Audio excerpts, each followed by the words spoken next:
All right. Thank you very much, folks, for joining Rutherford Sports Network. I'm John Thomas Hill. This is our continuing series called Changing the Game, and we're going to be talking about the NHL tonight or today or wherever you're listening to this. And the NHL definitely needs some help because their sport has not recovered from the last two major labor situations that they've had. One in which the 1995 season was truncated. The other one, the more significant one, was where the 2004-2005 season was completely lost. Now, we're in a pandemic right now. The NHL has done a pretty good job of getting ready to resume play, at least to finish out the season and to prepare themselves for potentially moving the season, put the start of the season further down to prepare for the 2020-2021 NHL season. What I'm going to talk about is after this pandemic is over with, whenever that is. The NHL has plenty of room to grow. They have plenty of problems. There are markets that are not doing as well as they should. Florida and Tampa. Florida is a situation there. Tampa is improved to a degree, but there are certainly Phoenix comes to mind.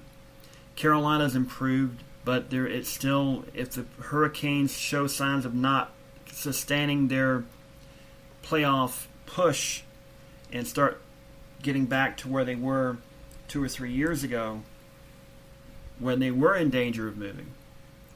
The NHL really needs to work on its financial situation better so that you don't have this concern about moving clubs all over the place. You're going to have a new club coming in another year or two, Seattle.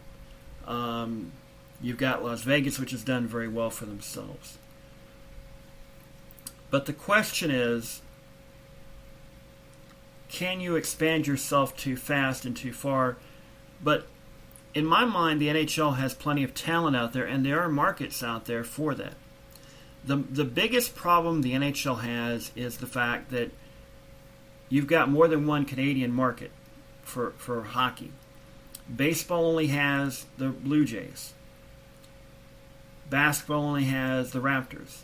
There's plenty of, in a whole entire country of 30-some-odd million people, there's plenty of room there for the Raptors and the Blue Jays to build a following in Canada. It's not as big, obviously basketball and baseball are not as big in Canada as hockey is. But you've got Vancouver, Edmonton, Calgary, Winnipeg, Toronto, Ottawa, and Montreal as your NHL teams. There are clearly other cities that would love to have an NHL team. Hamilton, for example, the main reason they don't have one is Toronto doesn't want them to have one.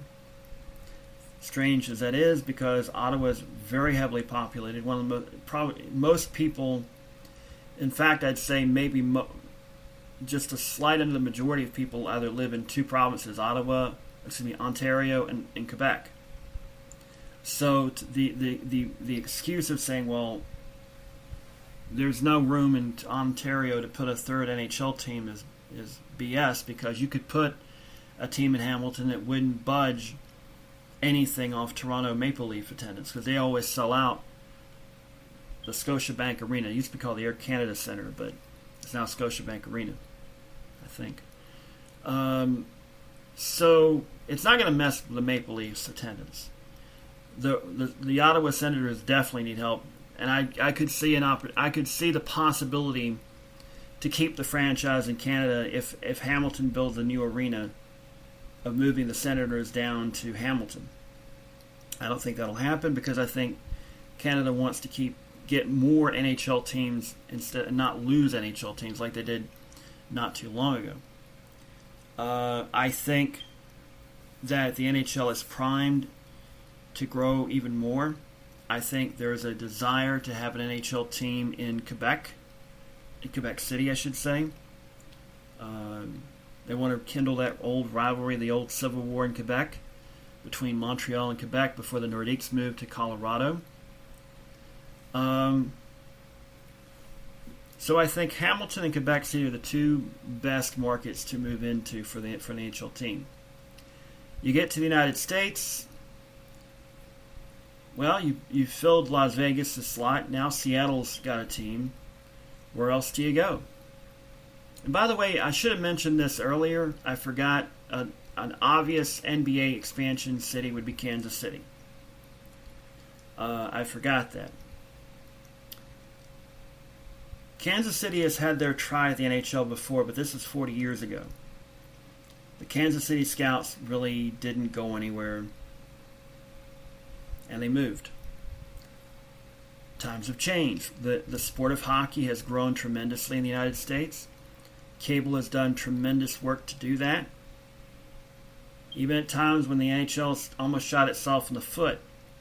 And the reason I say that is after the 94 season when the Rangers won the Cup, hockey was at its zenith right there. It was massively popular for a while there, and then it went straight into a labor dispute and lost a lot of that steam. It was the owners and the players could not get on the same page, and it really hurt the sport.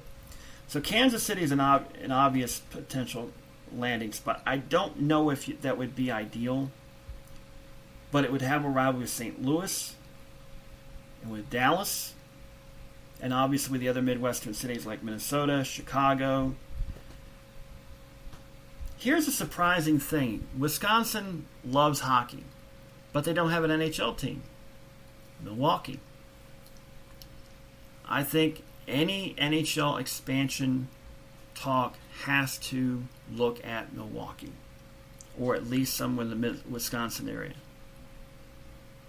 It's blatantly obvious. You have a hockey-mad state like Wisconsin.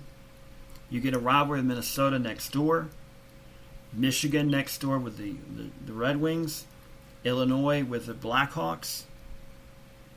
That is NFL Central all over again. The NHL Norris division is back. So I think you would definitely see a push in the next expansion of the NHL. Milwaukee should be in that discussion. Two cities in Ohio, and I should have brought this up in the NBA, Cincinnati and Cleveland. Obviously, Cleveland has an NBA team to begin with. You've got Columbus with the Blue Jackets.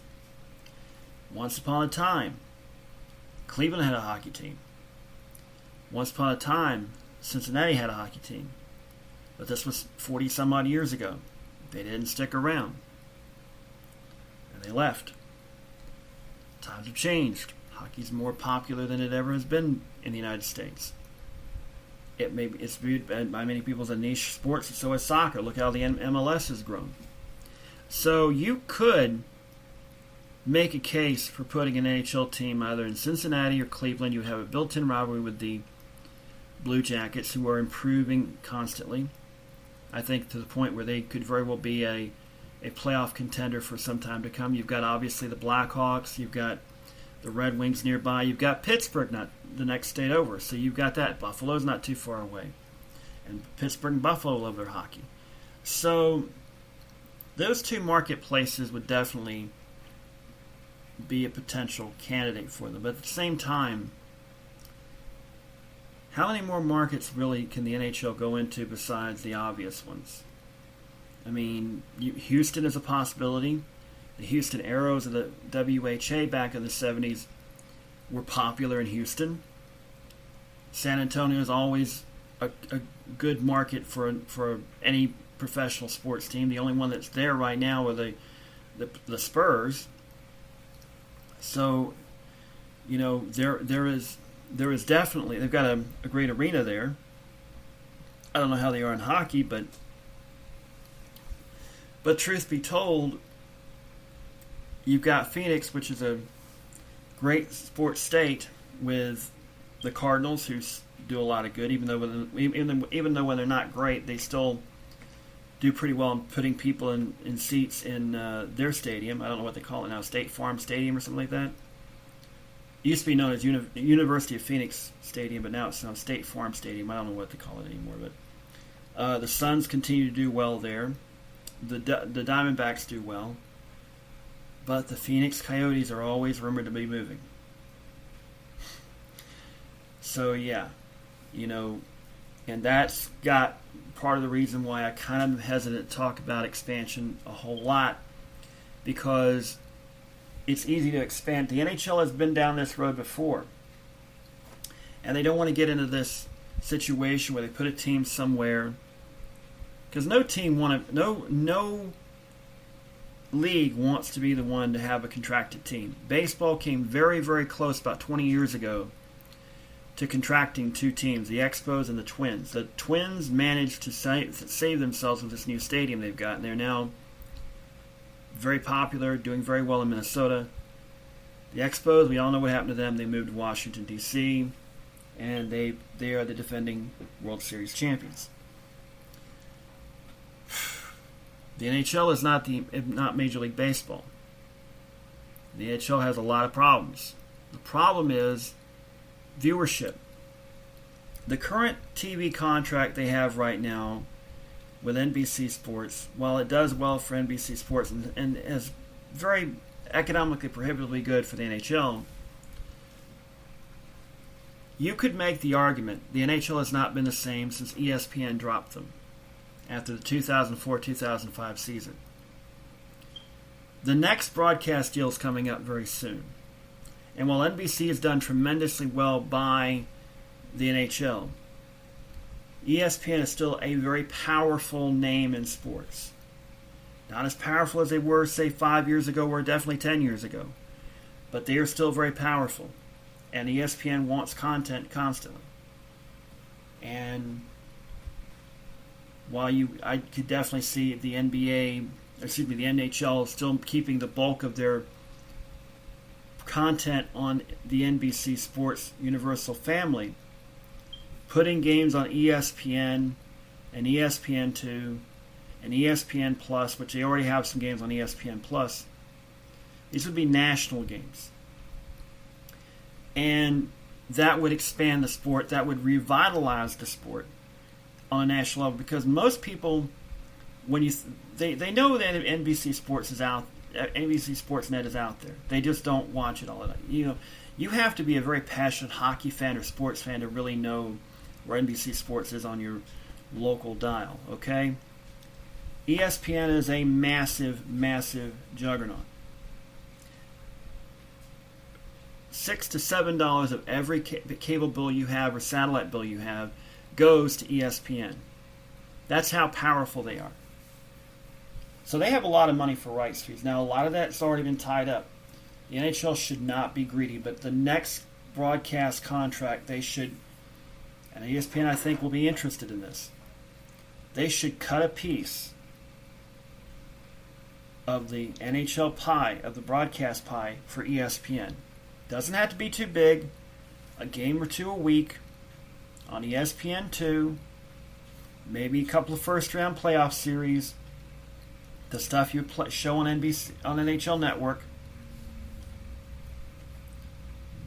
You could even sell ESPN the NHL Network and let them run it, and they can have a bit of a trade-off to where, to me, the NHL is still recovering from the 2004-2005 labor dispute. And they've not gotten back to that level. Not even close. And they certainly have not recovered from the 1994-1995 labor dispute, which took a sport that was in ascendance and crashed it. Why do you think Gary Bettman gets booed lustfully anytime he's handing out the Stanley Cup or at the NHL draft or doing anything NHL-wise? If he's before an NHL audience, he's going to get booed out of the building. There's a darn good reason for that. And that is because he has made two big blunders in dealing with the NHL, and he has inhibited the growth. He's not the only one. The owners and the players are responsible equally. They should have gotten better. They should have been better organized and willing to sacrifice to grow the sport, because it's hurt the sport. I'm old enough to remember how hockey was in ascendancy in 93 and 94 when the NHL got back on the ESPN. Don't get me started on why they even left ESPN to begin with, for that deal with Sports Channel America, because that was really a disaster.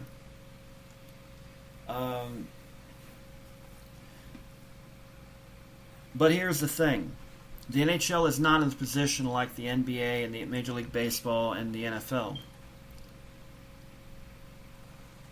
They are a niche sport, like soccer, like lacrosse.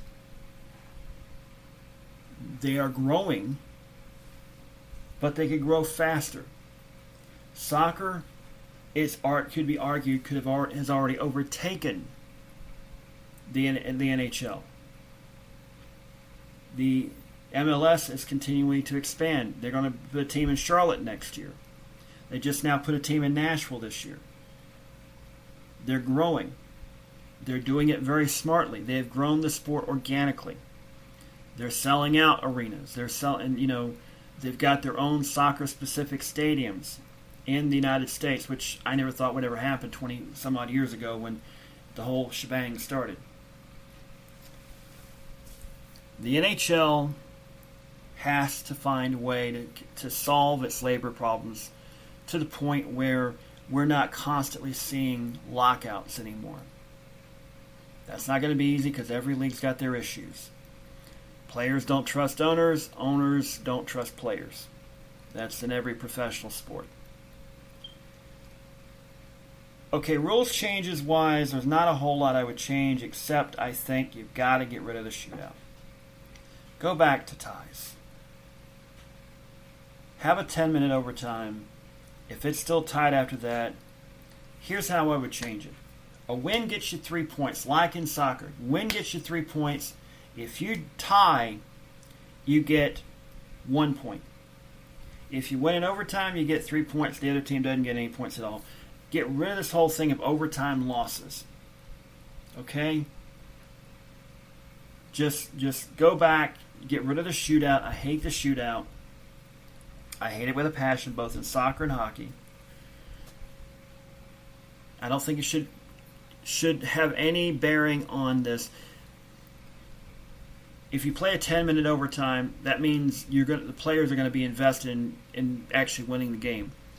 Back in the day when they had the 5-minute overtime, which they still do, more often than not, they're not going to really put forth the effort to finish it up. Now, and to me, I wouldn't even have overtime. Just have a tie and have 3 points and have them split the honors, 1 point each, like in soccer. That would mean you would have something to play for. That 10 minutes would mean you'd have 2 points to play for.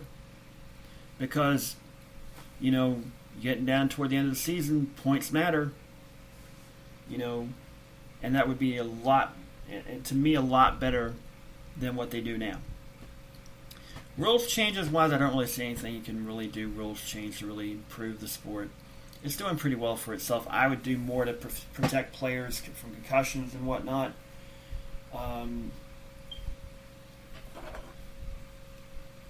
Fighting's always going to happen in hockey to a certain degree, given the physicality of the sport.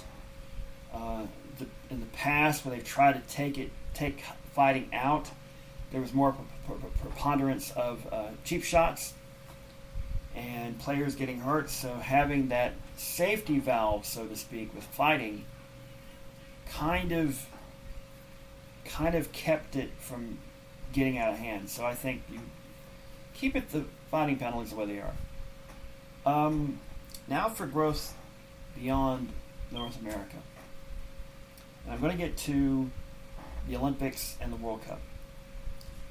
The owners really don't want the players playing for their national teams in February.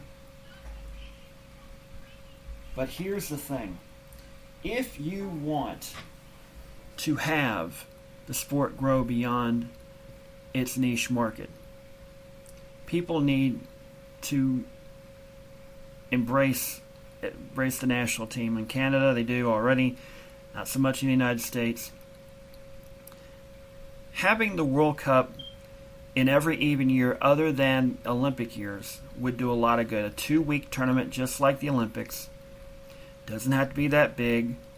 You can play qualifying rounds in the summertime before, but automatically seeding Canada, the usual suspects: Canada, the United States, Sweden, Finland, Russia, Czech Republic, and whatnot. Put them in there, play a little tournament, have a 3-week off tournament. You know, you don't want to continue playing games during that time. I can understand why the owners don't like that.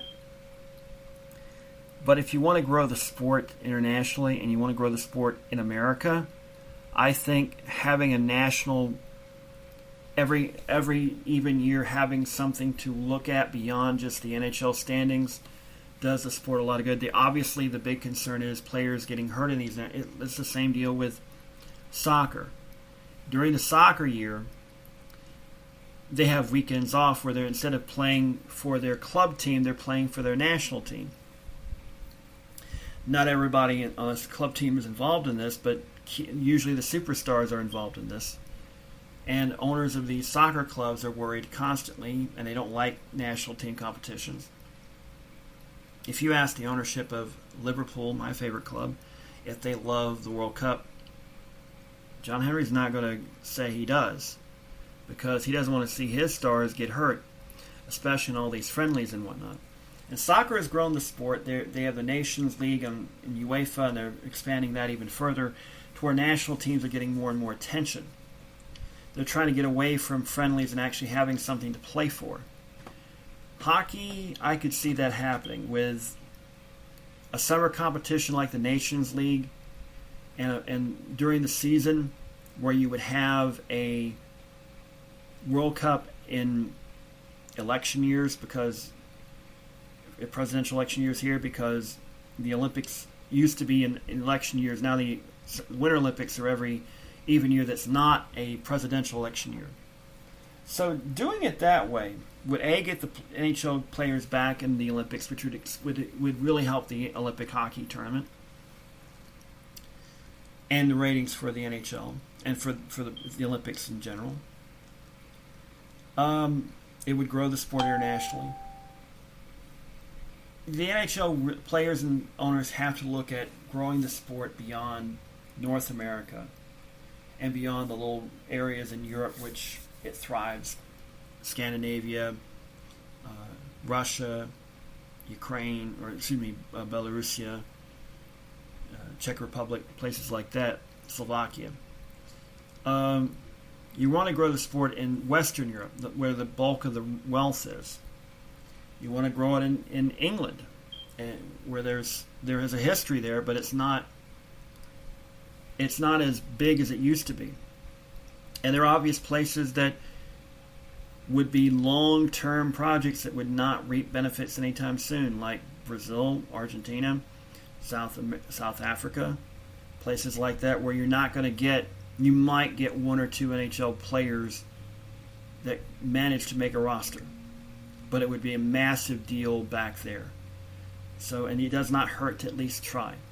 Australia and New Zealand do have some interest in it. They do have leagues down there. Not big leagues, but they've got some interest in there. China is obviously always a market that's tempting. India, don't know if they'd really ever go for ice hockey, but you never know. But China would definitely be a place. Korea, South Korea definitely is a possibility. Japan. So yeah, if you're going to grow the sport of hockey, you have to embrace the national team like soccer has. The owners don't really want to do that, but I think for the future of the sport of the NHL, you have to look at it. Now let me talk about college hockey for a second here. College hockey, like college baseball, is sort of the redheaded stepchild of the college sports world. It's there, and for a brief period of time around the final end of the season, it has some popularity. During the regular season, it's not on anybody's radar. You might get some games on CBS Sportsnet, NBC Sportsnet, ESPN Plus. Maybe if you live in Boston or Minnesota or Wisconsin or Michigan, you'll get it on your local cable networks. But college hockey and college hockey more so than college baseball, is not really on the radar. College baseball does have some popularity, but it's sort of limited to a certain degree. It's mainly in the South because baseball's not really getting ramped up yet. It's out there, but it's not ramped up because it's such a long season. To me,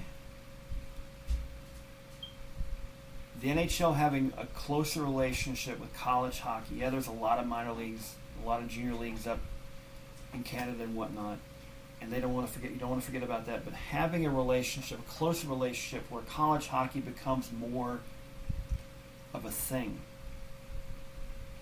North Carolina does not have a Division I hockey team. Now there's NC State, Duke, Clemson. None of the ACC teams do, except for Boston College. I think that's the only one that has a team. Oh, I take it back. Notre Dame does have one. But if you're going to grow college hockey, and the NHL wants to grow the sport, you want to grow college hockey as well. And that means if I were Gary Bettman, I would talk to the NCAA about building the sport by getting to the Big Five conferences and growing the sport there. Getting Washington and Washington State and Oregon State involved. Getting Oklahoma State, Texas and Texas Tech, and SEC, Texas A&M, and Arkansas. These schools that are in areas that could support college hockey to a degree, you'd be able to get a decent crowd at a game every week. Because if the sport is going to grow, the one place that it really needs to have some sort of traction is the place where it really has struggled. The Southeast. The Midwest has some traction. The Southwest, you could do it there, but the results have been mixed. Dallas has done well. Phoenix hasn't. The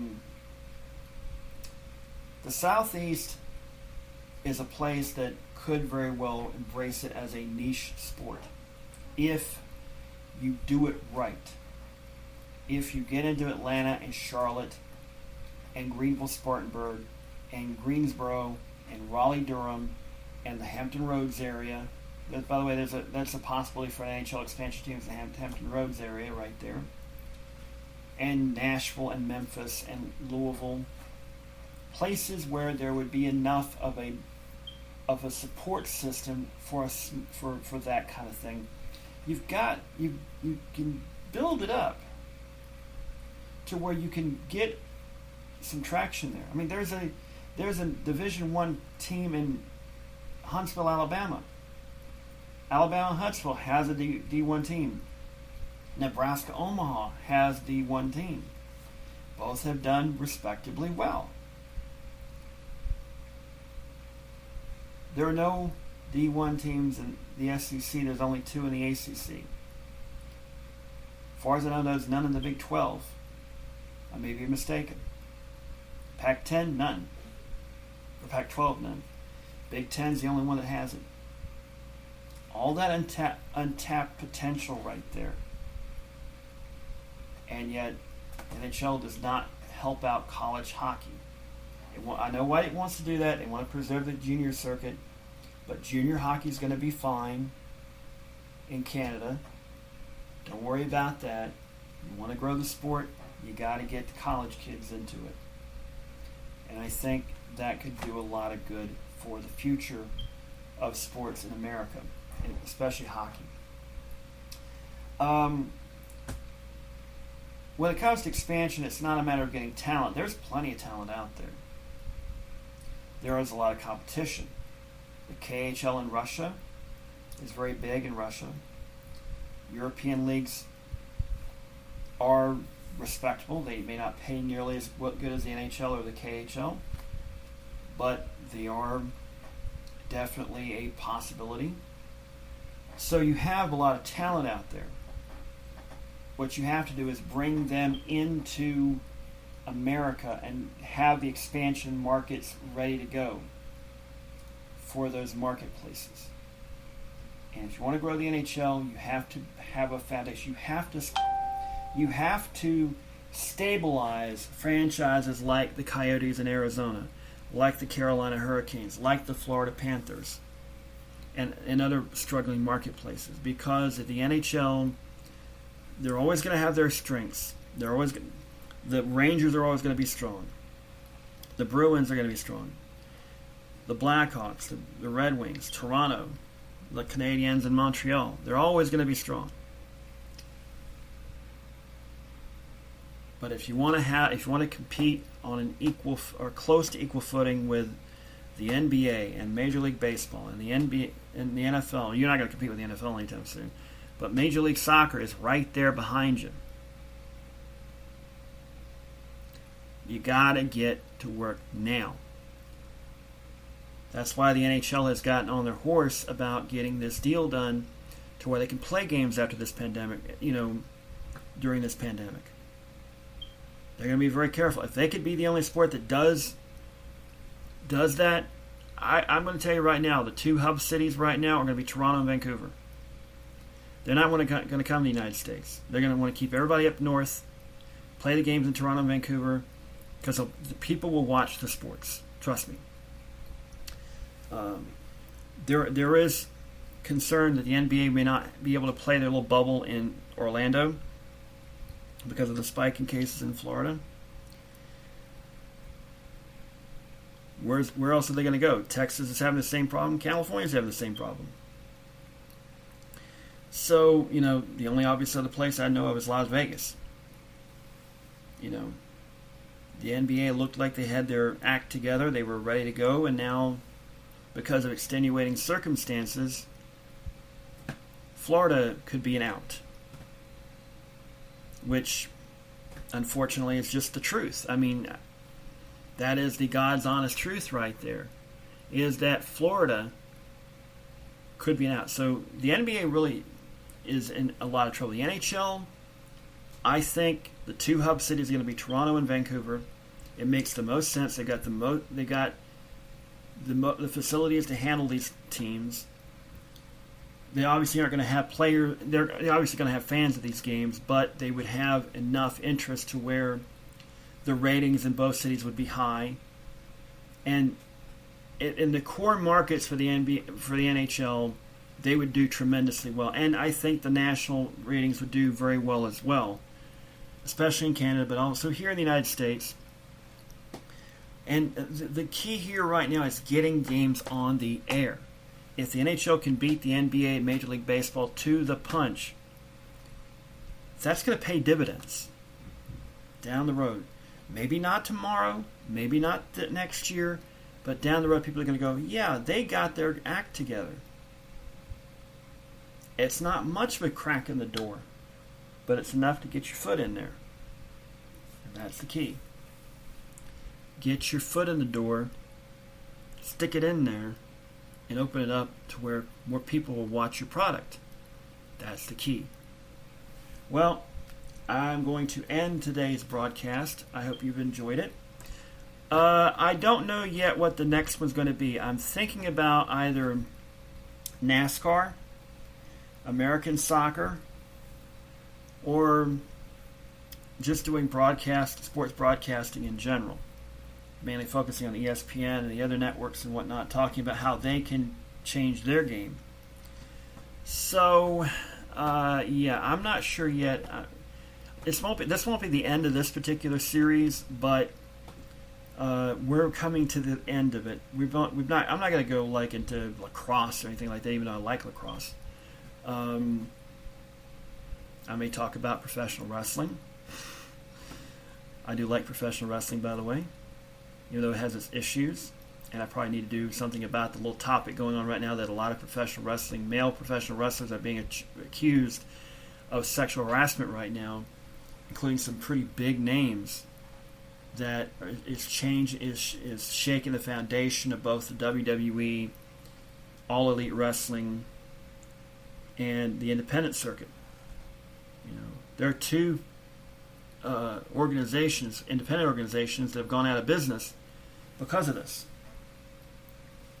So yeah, there's a lot of stuff going on. So yeah, it's crazy, man. It's really crazy right now. Let me tell you more before I let you go about what I'm going to be doing with this podcast beyond the Change of the Game series. I want to focus in on sports history to a certain degree. I'm going to take moments in time and talk about them and do my research and really get into them and talk about them here. Maybe certain events like you see on the 30 for 30, but giving my perspective. I may bring in friends of mine. Matter of fact, a good friend of mine from high school, Tammy Matheny, is going to be on here in the next couple of weeks to talk about her books about improving sports athletes' mental and physical games. I'll talk about that in the next when I get their books. I'm actually ordered her books. They're supposed to be here in the next day or two, and I will have her on the show, and I'll give you some discussion about her books. This podcast is going to be more on a regular basis. I'm going to be doing some sports history stuff, obviously to talk about the topics about what's going on right now.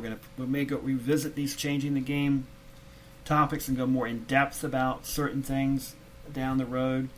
I want to talk about sports casting history, sports casters, giving a biography on them, talking about sports casting networks and their histories and whatnot, certain particular things that stand out, like how CBS covered the NBA in the 1970s and the 1980s and really helped the sport along.